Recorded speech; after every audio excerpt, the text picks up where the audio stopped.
Nuk ka asnjë dyshim se reforma në drejtësi pengohet nga opozita dhe në mënyrë të veçantë nga ish kryeministri Sali Berisha, thot kryetari i Partisë Ligj dhe Drejtësi, avokat Spartak Ngjela.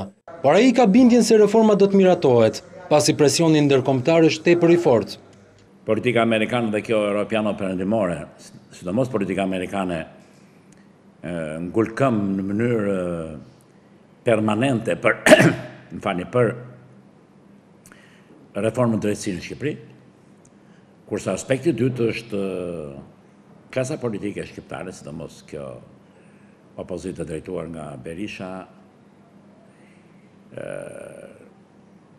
është rast unik ku për të shpëtuar korrupsionin e tyre kërkojnë të fundosin shoqërinë.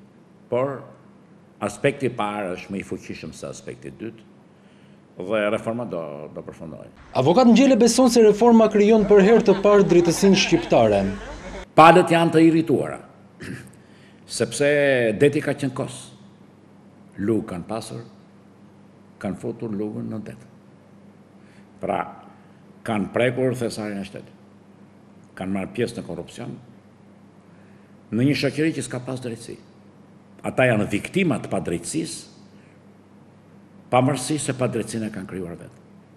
Duke mbajtur një qëndrim të drejtë për domosdoshmërinë e kësaj reforme, Ngjela thekson se kush nuk e voton atë del kundër drejtësisë, pasi ajo sipas tij nuk është koncept partijak. Shikoni se ka katantisa. Si mund të kthehemi aty ku kemi qenë? Janë turpe. Pra problemi qëndron që asnjë nga ato nuk do bëhet, dhe politika amerikane e ka marrë shumë seriozisht, sepse është investuar presidenti amerikan. Nismën e shpallur zyrtarisht për zgjedhjen e presidentit të Republikës nga populli, Ngjela i konsideron të shpejtë, pasi ai thotë se duhen marrë në konsiderat kompetencat e kreut të shtetit.